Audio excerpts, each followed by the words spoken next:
सलाम आदाब। मैं राशिद अयाज हूँ, ऑल इंडिया पसमानदा मुस्लिम महाज से।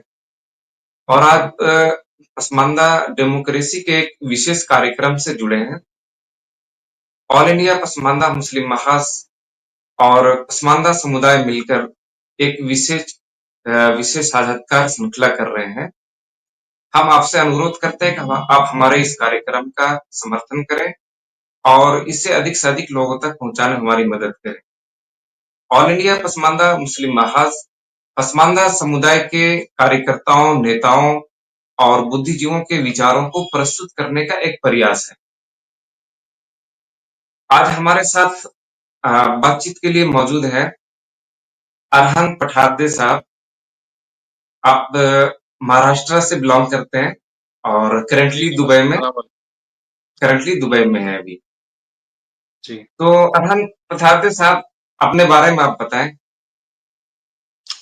रशीद साहब, सबसे पहले तो नमस्ते, सलाम वालेकुम आपको, दुबई से, यूएई से।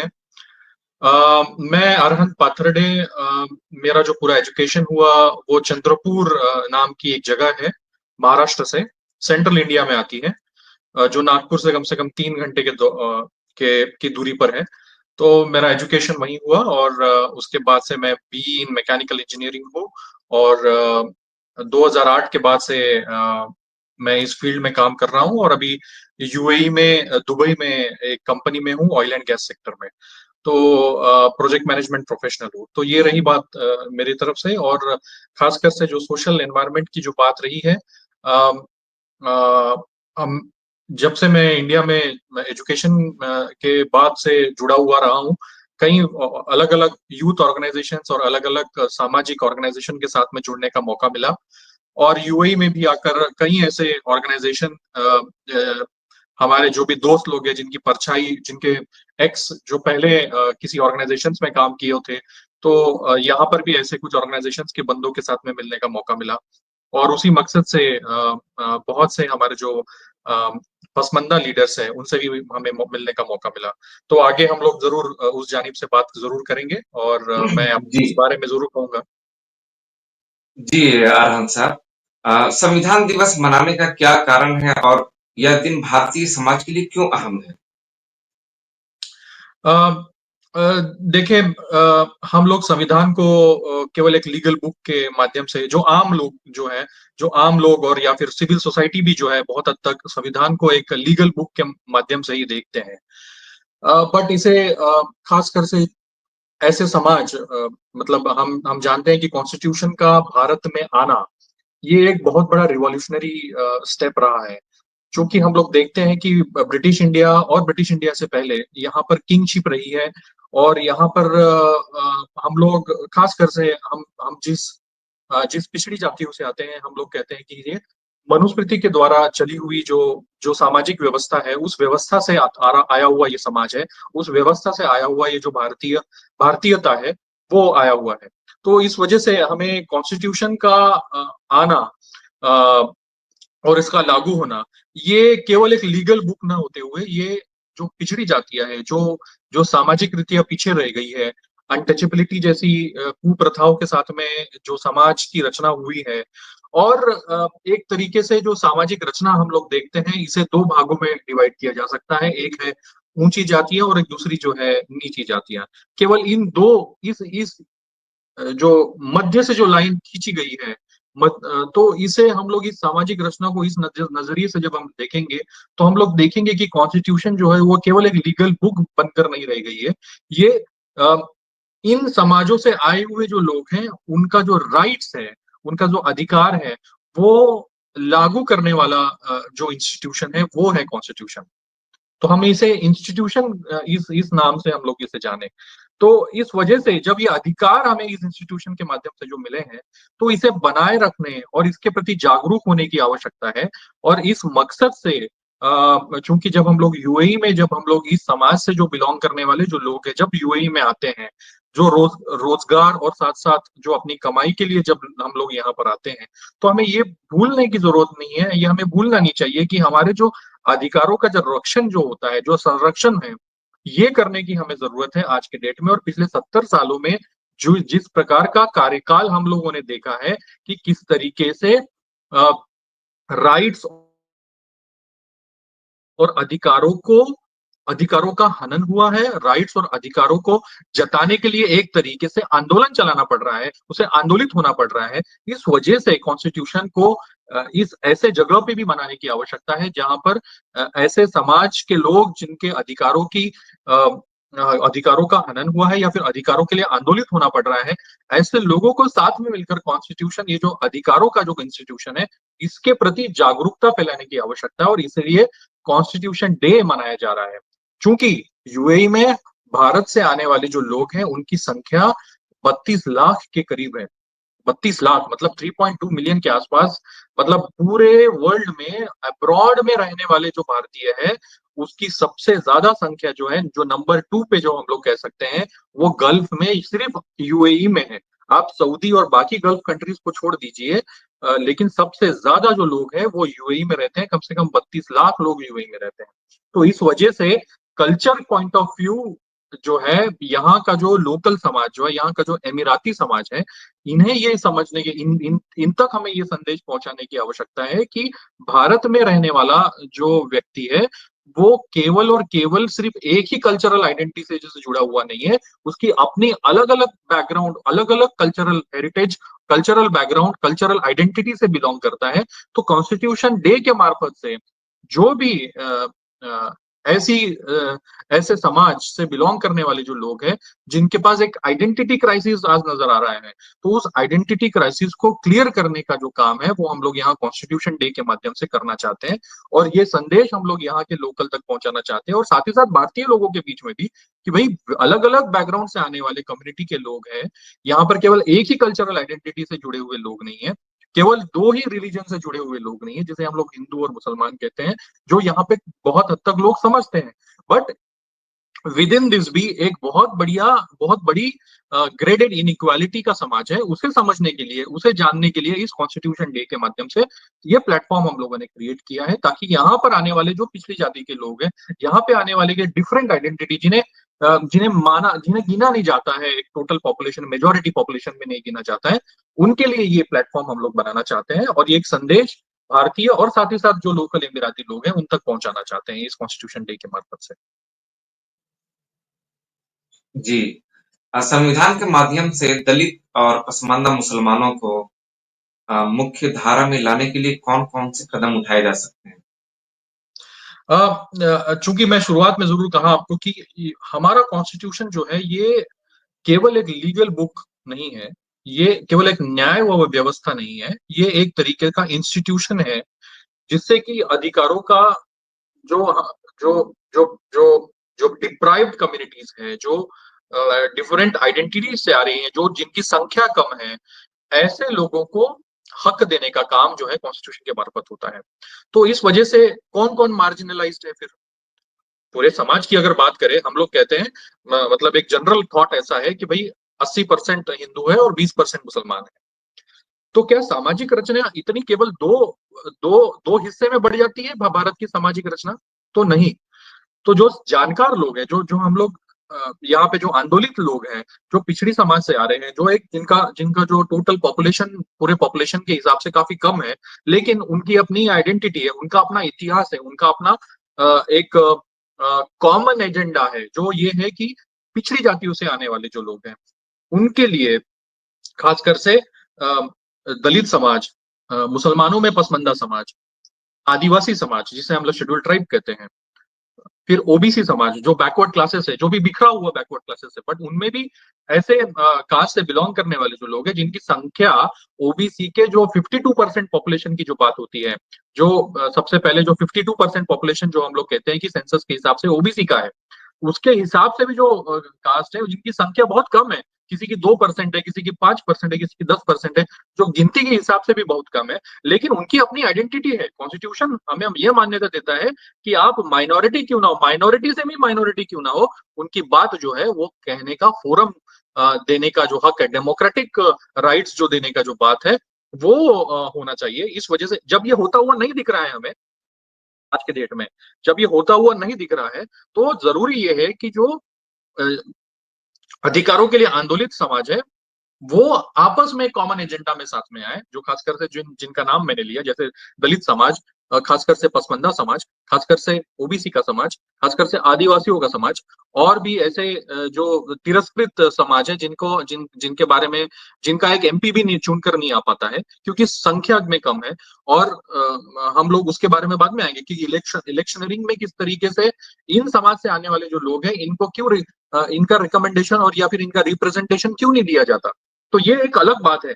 तो तो इसके लिए हमें जरूरी है कि एक कॉमन एजेंडा में जो काम करने वाली जो बात है उसको लेकर एक प्लेटफॉर्म पे आए, उन पर हम लोग इस बात को एक्सचेंज करें।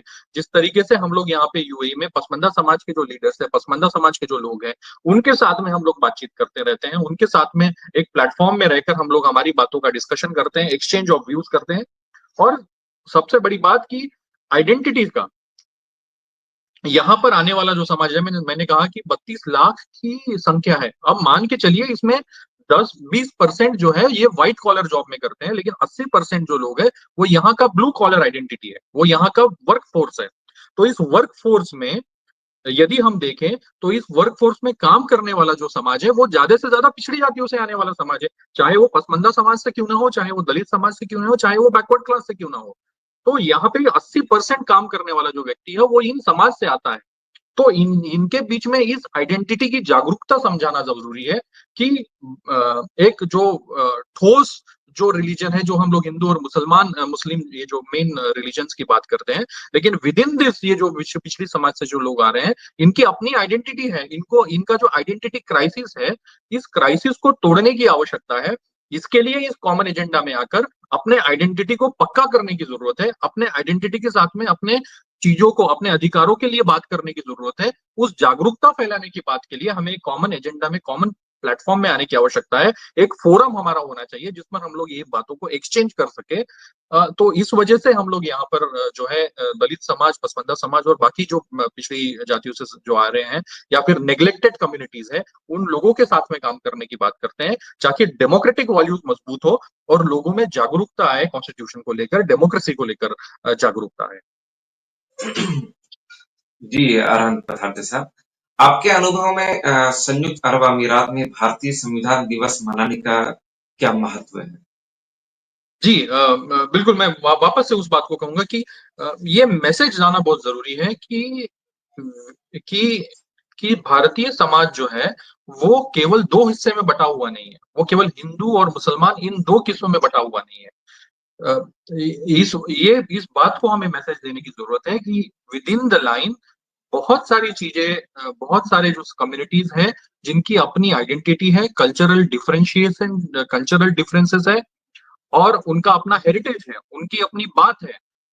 उस उन बातों का मैसेज जो है कॉन्स्टिट्यूशनल वे से जाना चाहिए, एक लीगल फ्रेमवर्क से जाना चाहिए, एक ऐसा मैसेज जाना चाहिए लोगों तक कि भाई ये जो इंडिया है, इंडिया का जो सोशल वेब है या फिर सोशल स्टेटस है, वो काफी विविधता से भरा हुआ है।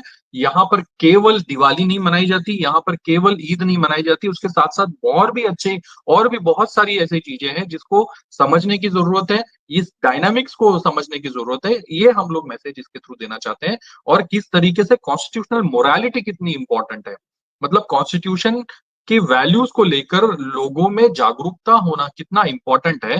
केवल हम लोग भारतीय हैं बोलकर काम नहीं चलेगा, हमें उसकी जागरूकता भी बननी पड़ेगी और साथ साथ कॉन्स्टिट्यूशन की इंपॉर्टेंस को लेकर लोगों में इसके प्रति एक इमोशनल अटैचमेंट भी आना चाहिए, ताकि वो अपने हक और अधिकार के बारे में समझेंगे और उसके बारे में आंदोलित भी होंगे एक तरीके से।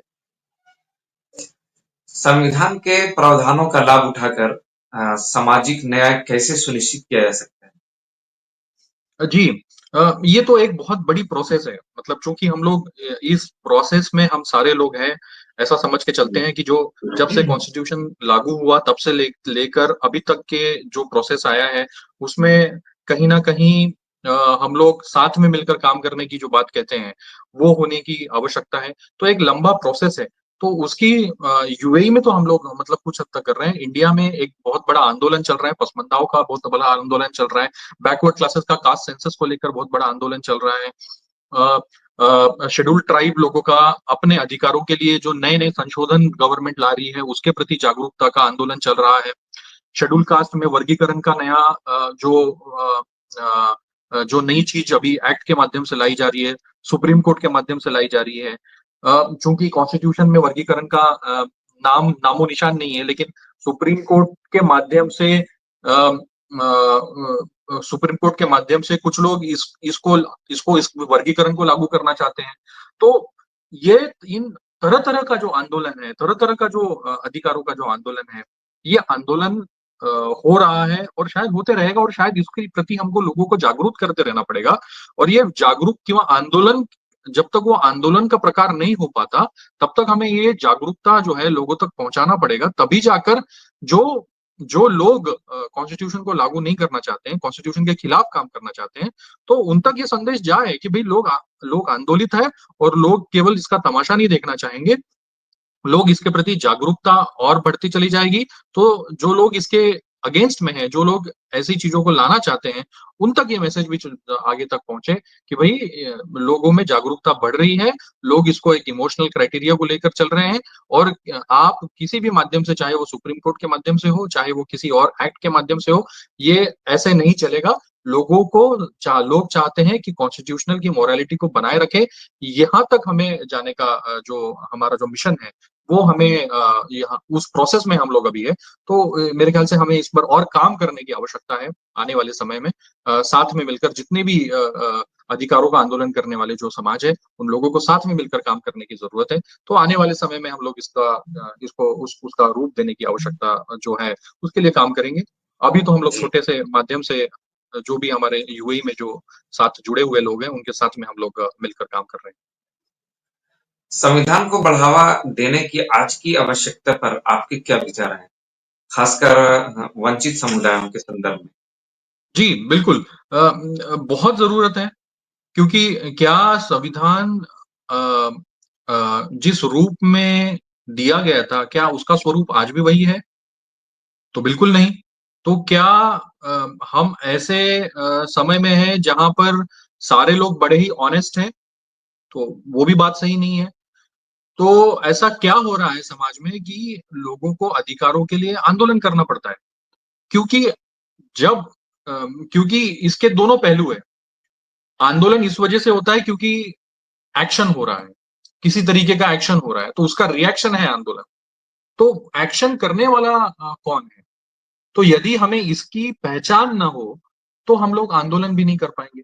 तो आंदोलन का सबसे पहला मुद्दा यही होता है कि भाई जो आपके अधिकारों का हनन कर रहा है, जो कॉन्स्टिट्यूशनल मोरालिटी को के खिलाफ है, ऐसे लोगों की पहचान होनी चाहिए। ऐसे ऐसे विरोधाभास की पहचान होनी जरूरत है।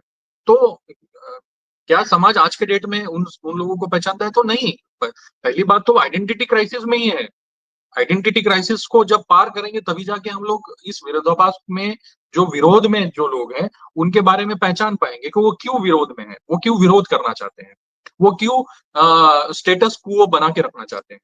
तो मेरे ख्याल से ये आंदोलन का भाग है। और सारे सारे जो कॉन्स्टिट्यूशनल मोरालिटी को बना के रखना चाहते हैं, जो सोशल डेमोक्रेसी को चाहते हैं, जो डेमोक्रेटिक वैल्यूज के प्रति ऑनेस्ट है, उन सारे लोगों को साथ में मिलकर काम करने की जरूरत है। और ये एक तरीके का जागरूकता फैलाने की आवश्यकता है। इस आइडेंटिटी क्राइसिस के बाहर आने की आवश्यकता है। तो बहुत सारे टारगेट्स हैं हमारे सामने पिछड़ी जातियों के आगे, कि भाई अ, हम अपने आइडेंटिटी को कब तक छुपाए रखेंगे, हम अपने आइडेंटिटी को कब तक बैक बेंच में रखेंगे, और हम लोग जो जो लोग हमें खिलौने की तरह इस्तेमाल करना चाहते हैं अपने पॉलिटिक्स के लिए, हम लोग कब तक उनके प्रति जागरूक नहीं रहेंगे, कब तक हम लोग ऐसे ही बैठे रहेंगे। हमें समझने की जरूरत है कि जो हमारे विरोध में है, जो हमारे अधिकारों का हनन करना चाहता है, उनके प्रति हम लोग जागरूक बने, और अ, एक तरीके का सामाजिक गठबंधन करे, ताकि हम आगे जाकर जो आने वाली जो फ्यूचर जनरेशन है, उनके सामने जो हमारे कॉन्स्टिट्यूशन मेकर्स ने जो विजन दिया था, उस विजन को लेकर चले, उस विजन को लेकर काम करने की आवश्यकता है। यही कहूंगा रशीद जी, और इसी के साथ में हम लोग जो कॉन्स्टिट्यूशन डे के एक एक जो प्रोग्राम है उसके मार्फत हम लोग साथ में आ रहे हैं, और आने जी, वाले जी। समय में ये जो संगोष्ठी है, ये जो एक्सचेंज ऑफ थॉट्स है, वो हम लोग और भी करना चाहेंगे, और भी हमारे जो पसमंदा समाज से जो जुड़े हुए लोग हैं जो यूएई में रहते हैं, वो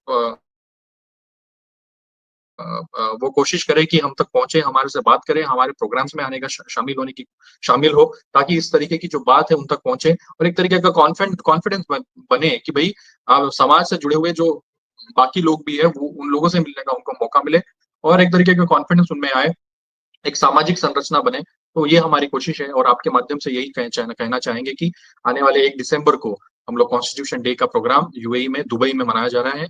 दुबई में अल जद्दाफ इस जगह होटल किंग्स गेट में हम लोग मिल रहे हैं इस प्रोग्राम के लिए, और जितने भी हमें सुन रहे हैं वो अगर आना चाहते हैं तो आप आपके माध्यम प्रोग्राम से की हम लोग यही प्रोग्राम की कोई तारीख वगैरह है तो वो बता सकते हैं? जी। प्रोग्राम की कोई डेट वगैरह है तो वो बता सकते जी, 1 दिसंबर 2024 आने वाला संडे, हैं? जी, दोपहर 2 बजे से 5 बजे तक, होटल किंग्स गेट, होटल का नाम है hotel Kings Gate Al Jaddaf, Dubai.